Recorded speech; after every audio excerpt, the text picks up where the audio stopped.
I stared at Kyle in disbelief, his words cutting deeper than any knife. "A barren bitch?" I repeated, the venom dripping from his drunken slur. The wedding reception around us fell silent, all eyes turning towards the commotion. "You heard me," Kyle sneered, his face flushed from too much whiskey. "When are you going to accept that you're defective? We should have never gotten married." White-hot shame burned my cheeks as I looked around at my family's horrified expressions. My sister Amy's hand flew to her mouth, her beautiful wedding day now marred by her new brother-in-law's cruelty. In that moment, I knew my marriage was over. How could I ever forgive such a humiliating insult, hurled at me simply for being unable to conceive? The one thing I'd been upfront about from the start, yet Kyle had promised to accept. I thought back to those early days when we first met. I was his realtor during his bitter divorce. Despite the awkward circumstances, an unexpected spark had formed between us. Kyle love-bombed me with reassurances that my infertility didn't matter, that he just wanted to build a life with me. Looking into his glazed, hateful eyes now, I barely recognized that same man. "I'm leaving," I declared, fighting back tears. I refused to allow Kyle to see me crumble. Not after he'd so callously disrespected me in front of everyone. "Yeah, get out of my face," he growled, swaying on unsteady feet. "Useless." I stormed out with as much dignity as I could muster, my heart shattering into pieces. How could someone I loved turn so monstrous over the very issue he claimed to accept? In the parking lot, I collapsed against my car, sobs racking my body. Distantly, I heard Amy calling my name, but I couldn't bear to face her, or anyone right now. I just wanted to go home, to the house I'd worked so hard to purchase through a successful real estate career. A career that had always come first for me, until my biological clock started ticking and I realized how much I longed for a child of my own. A dream that now seemed permanently out of reach because of my so-called husband's cruelty. Anger began to eclipse my sadness as I thought about all the times I'd broached trying IVF, only for Kyle to shut me down or make excuses for not getting tested himself. Was this his plan all along? To string me along until he could publicly humiliate me over my infertility? Well, if that was the game he wanted to play, I vowed in that moment to make him pay dearly. I would fight for everything in the divorce, the house, the assets, the whole 9 yards. And I wouldn't stop there. Kyle had awoken a vengeful fire within me that would burn every last part of his miserable existence to the ground. Whatever it took, I would make him suffer as he'd made me suffer tonight. He wanted to see a real bitch. He was about to meet one, and by the time I was done with him, he'd have a new word for what I was: unstoppable.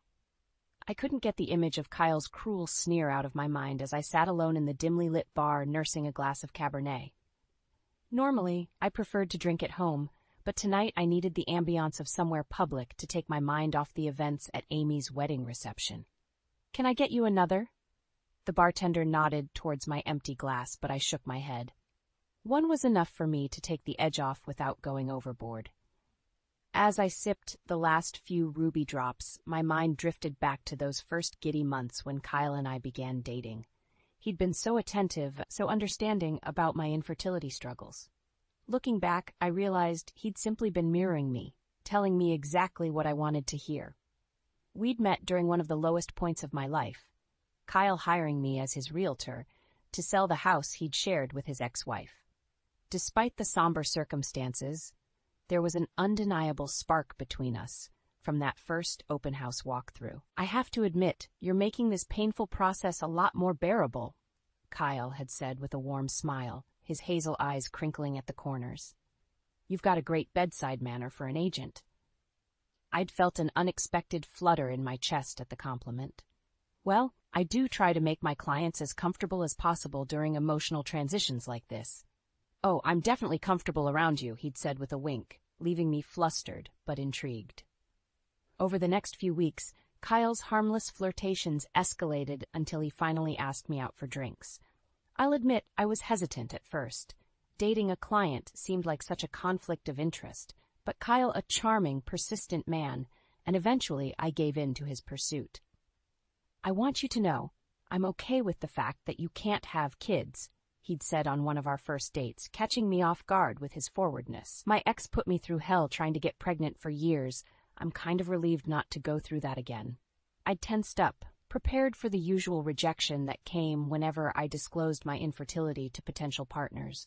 But Kyle simply reached across the table and squeezed my hand.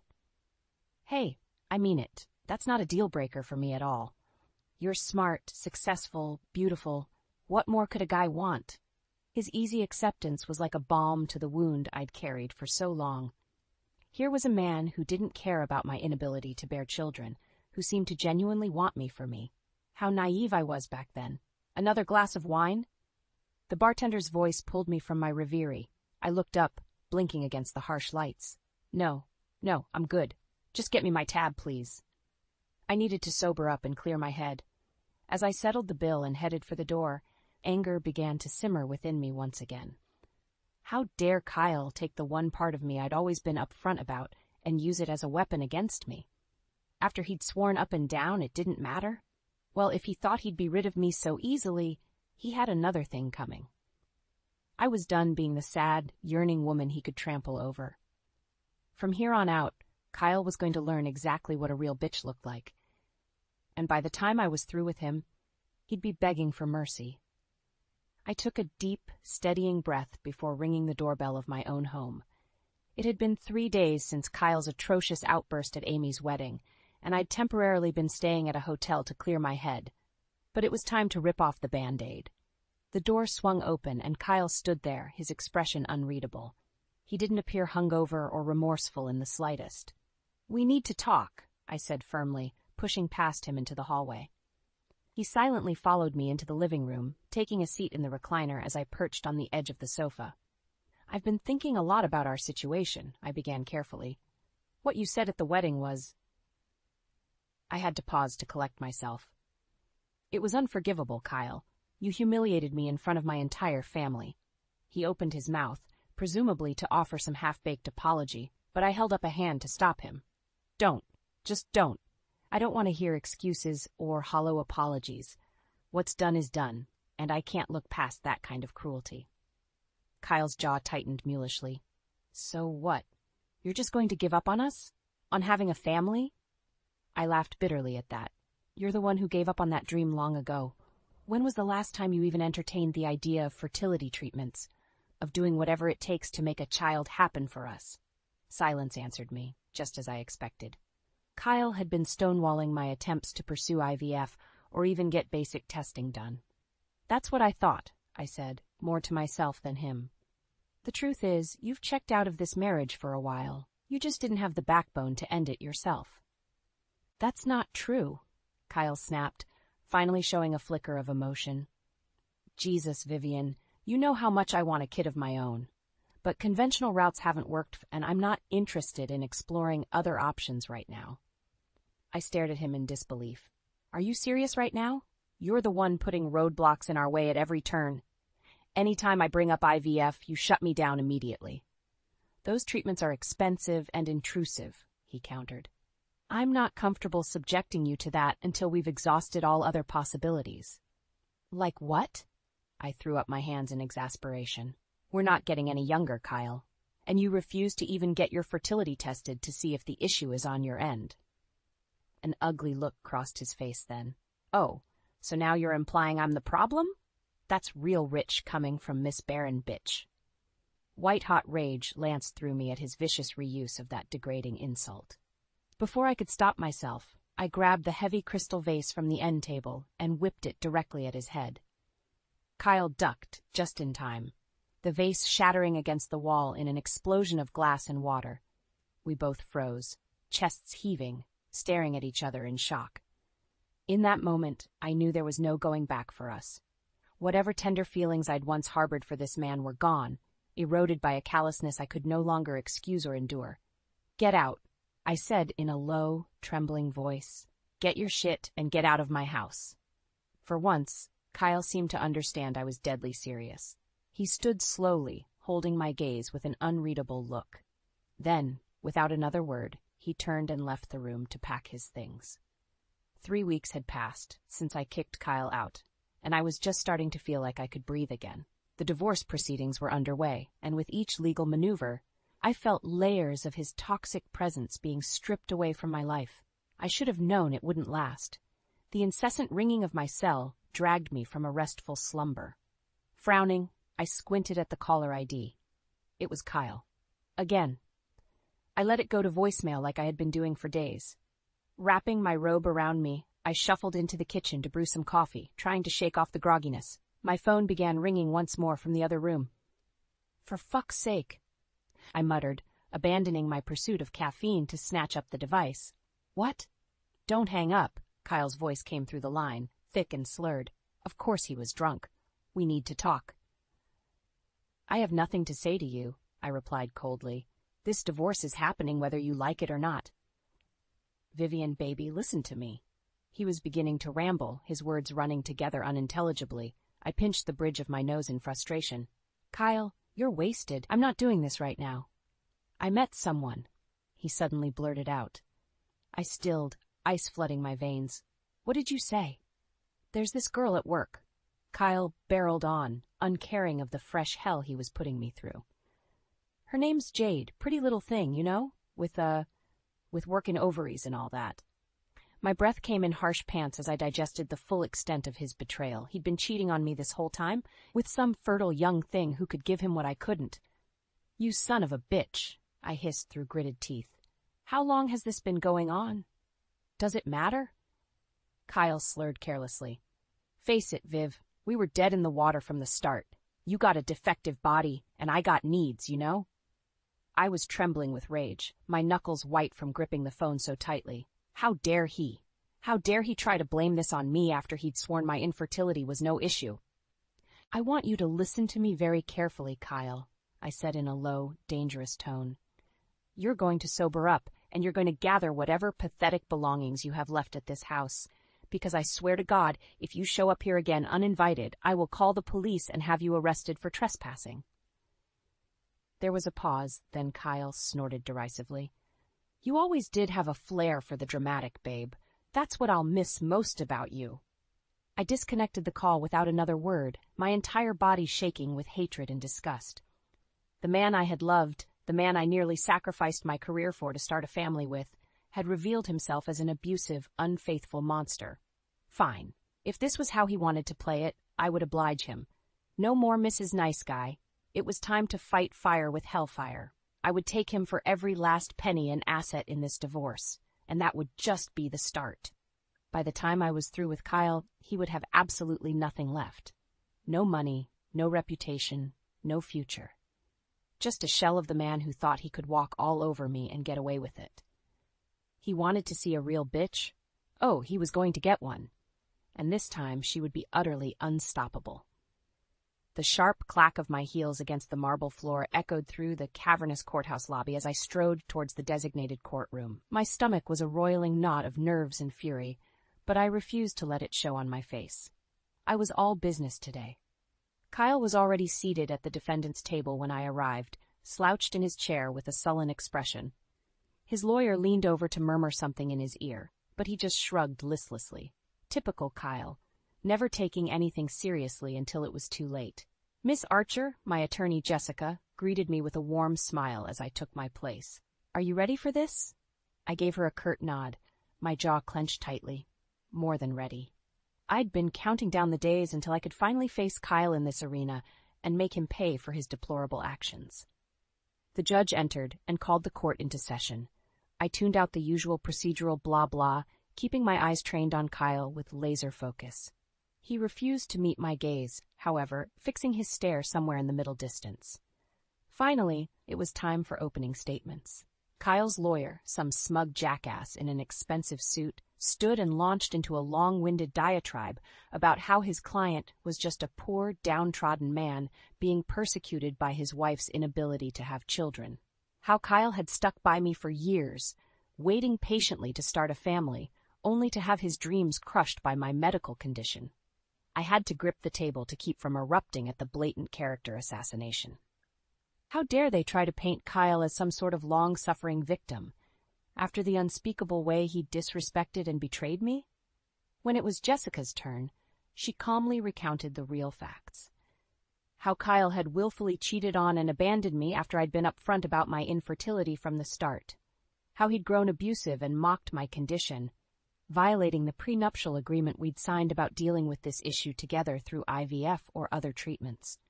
Mr. Walker is an adulterer and a liar who has caused severe emotional trauma to my client, Jessica stated, her voice like steel.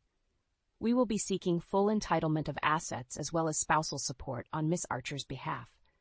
She has more than upheld her end of their marital contract. I could feel Kyle's hateful glare burning a hole in the side of my head, but I didn't dare look his way. I was too busy fighting back a triumphant smirk. This was merely the opening salvo. By the time these proceedings were over, Kyle would be left with nothing but the clothes on his back. Every last penny, property, and asset would be striped from him in recompense for his cruelty. And even that wouldn't be enough for me. The legal realm was just the start. I would make it my life's mission to utterly decimate Kyle's existence down to the bone. He thought he'd been humiliated at Amy's wedding? He hadn't seen anything yet. As the judge droned on, laying out the schedule for evidence presentation and witness testimony, I allowed myself a sidelong glance at my soon-to-be ex-husband.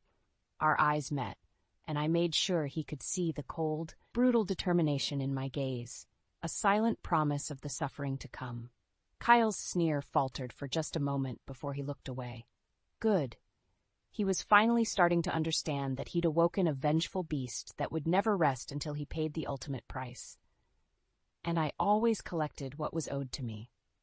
The rhythmic tapping of my manicured nails against the sleek desktop provided a steady metronome as I pored over the documents laid out before me. Financial records, property deeds, business prospectus files, I had dug up every last scrap of Kyle's personal and professional life like a bloodhound. My eyes narrowed as I studied the latest incriminating paper trail. So this was how Kyle had been funding his tawdry little affair with that perky blonde Jade, siphoning money from his sham of a business into an offshore account, thinking he could hide his indiscretions from me. Fool. There wasn't a single underhanded deal or shady transaction that could escape my scrutiny. Not when I had the most powerful tools in my arsenal, an encyclopedic knowledge of real estate loopholes, and my unshakable thirst for vengeance. The divorce proceedings had been a mere opening salvo. Kyle had been so smug, so sure he could bully and manipulate his way into keeping the bulk of our assets like he had in his previous marriage. But I'd beaten him at his own game, stripping away everything he tried to protect until he was left with next to nothing. Yet that still wasn't enough for me, not by a long shot. No, I needed to ghost Earth on his entire miserable existence, destroy every last thread of his finances, his reputation, his future prospects, until he was left as a sniveling, impoverished husk. Only then would I finally be able to breathe freely again. A sudden knock at the door broke my concentration. Come in, come in. I called out crisply. Jessica strode into the room, her sharp gaze scanning the paper trail laid out before me. Working late again, I see, she remarked with a hint of admiration. You really are relentless when you set your mind to something, Vivian. You know me, I replied with a thin smile. I never leave a job half-finished. Well, your dedication is certainly paying off. Jessica set a glossy folder on the desk between us. I have the latest updates on our extracurricular activities regarding Mr. Walker. I snatched up the folder eagerly, flipping it open to examine the contents. A feral grin slowly spread across my face as I took in the damning evidence. Phone records, financial statements, photos. All the proof I needed to bring the next phase of my revenge scheme crashing down on Kyle's head. This is perfect, I purred, looking up at Jessica with undisguised glee. He'll never see this coming. I must admit, I had my doubts when you first proposed this undertaking, Jessica said carefully. It's not exactly something they cover in law school ethics courses. But you're a professional who understands that ethical rules are more like guidelines, I countered with a wink, especially when the ends justify the means. Jessica's cool demeanor cracked slightly as she let out a low chuckle.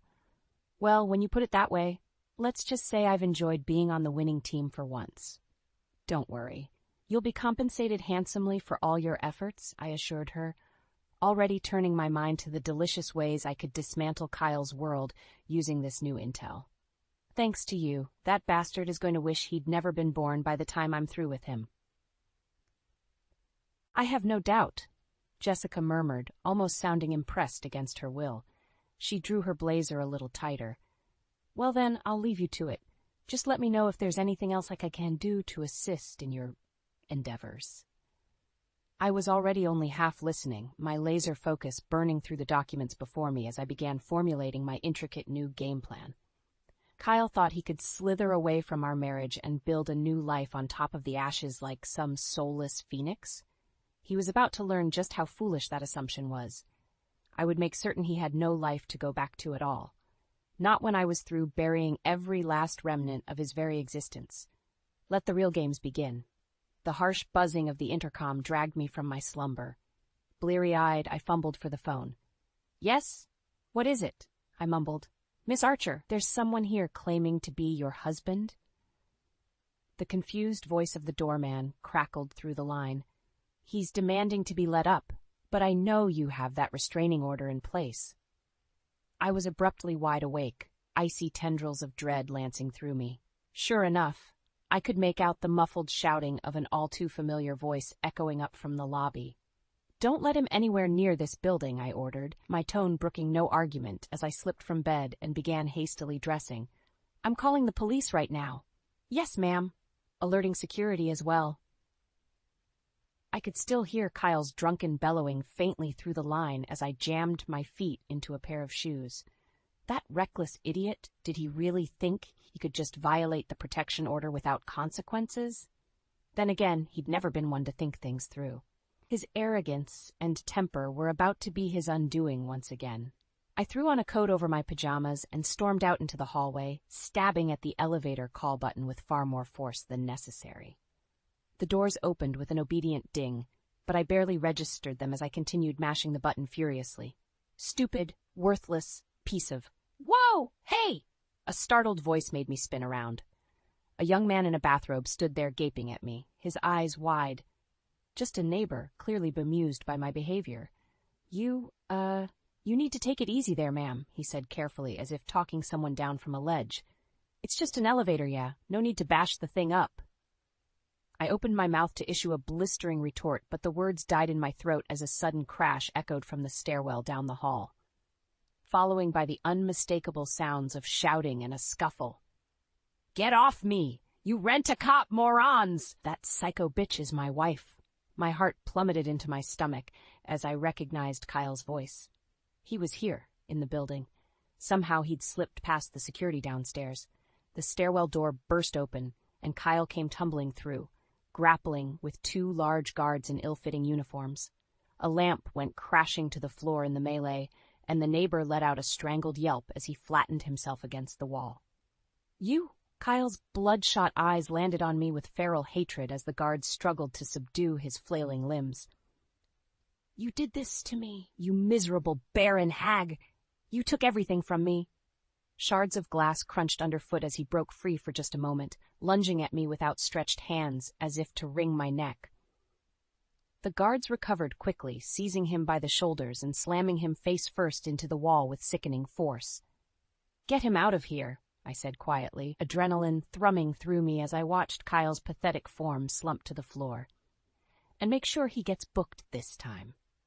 The wail of approaching sirens echoed up from the street below, announcing the cavalry's arrival. I lifted my chin, refusing to let that sniveling worm see me flinch or show any weakness whatsoever.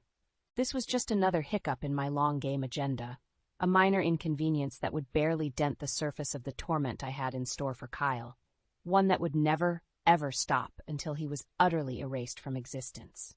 As the police stormed in to subdue and haul away my raving soon-to-be ex-husband, I turned and headed back towards my apartment, chin held high. Kyle could scream and rage all he wanted. It only made my ultimate victory all the sweeter. The neighbor was still frozen against the wall, staring at me with a mixture of horror and awe. I offered him a thin smile as I passed. You may want to get those locks changed, dear, I said lightly. This building clearly has a bit of a pest problem. I sipped my mimosa leisurely, basking in the warm California sun filtering through the patio doors. Laughter and cheerful chatter drifted over from where my husband Nathan played an energetic game of tag with our rambunctious 5-year-old son in the backyard. Mommy, Mommy, did you see me run from Daddy? the little whirlwind came barreling over, his cheeks flushed with exertion and delight. "I saw, baby," I chuckled, ruffling his tousled brown hair. "You're getting so fast." "Not fast enough to outrun me forever." Nathan joined us with a roguish grin, scooping up our giggling son and pelting him with raspberries against his neck. I watched the tender scene with a sense of contentment settling over me like a warm blanket. To think, just a few years ago I had been trapped in a bitter, loveless marriage headed for an inevitable explosion. If someone had told me back then that this kind of happiness and peace was in my future, I would have laughed in their face. Yet, here I was, the proud mother of the child I'd longed for, sharing my life with a caring partner who adored me. All because I'd had the strength to walk away from the toxic situation with my previous husband and take my future into my own hands. Nathan set our son down, allowing him to scamper off towards the swing set before settling onto the patio lounge beside me. He draped an arm around my shoulders, pressing a kiss to my temple. "You look so beautiful sitting here like the queen you are," he murmured in that deep timbre that still made my heart flutter after all this time. I leaned into his embrace with a contented sigh. "I'm just relieved we were able to have this," I said honestly. "For so long, I thought motherhood was an impossible dream." "Well, you never gave up on that dream despite everything," Nathan said fondly. "That's one of the things I admire most about you, Viv. Your perseverance in the face of adversity is downright awe-inspiring." A wry smile tugged at my lips as I thought about just how strong I'd had to be to overcome the adversity of my failed first marriage, to dismantle my ex's entire existence through sheer grit and determination, ensuring he was left with a ruined husk of a life as penance. Of course, Nathan knew none of those unsavory details. I'd been careful to keep that dark period tightly under wraps, not wanting its poison to seep into my fresh start. As far as he and the rest of the world were concerned, I was simply a successful career woman who had prioritized her goals for many years before allowing love into her life again. They didn't need to know the brutal lengths I'd gone to in order to enact my ultimate revenge. How I'd systematically stripped my ex of his finances, his business, his reputation, until he was left homeless on the streets, a broken, destitute shell of a man. A harsh punishment, to be sure, but a fitting one after the way he'd betrayed and tormented me over my infertility. "You know, I actually ran into Kyle the other day," Nathan suddenly spoke up, jarring me from my thoughts. "Well, I should say he ran into me while panhandling on the street." My blood froze in my veins at the mention of that name, the one remnant of my dark past that I could never fully escape, no matter how much I tried to bury it. "He's really in a bad way these days," Nathan went on, oblivious to my discomfort, raving about some grand injustice being done to him, how his life was stolen away by a vindictive woman. I kept my expression carefully neutral, even as my heart thudded against my ribcage. So my masterful machinations had reduced Kyle to a delusional, rambling beggar spouting conspiracies to anyone who would listen. Fitting, in a tragically poetic way. Nathan shook his head sadly. "I almost felt sorry for the guy, to be honest. Until he got aggressive and started shouting threats, that is. Had to call the cops to get him to move along." "I see," I said tightly, grateful when our son came bounding over to recapture Nathan's attention. I took a long pull from my mimosa, willing my body to release its tension. The truth was, I didn't feel even an ounce of pity for the broken man Kyle had become. He was simply reaping what he'd sown through his vile actions all those years ago. A waking nightmare of his own making that he was doomed to endure, alone and forgotten by the world. Perhaps someday I would be able to purge him from my thoughts completely and bask in this new life I'd built without any lingering shadows. But until then, I would wear the scars of my trials like badges of honor, reminders of my strength. After all, I was the one who had risen from the ashes to become unstoppable, and I would never let anyone make me a victim again.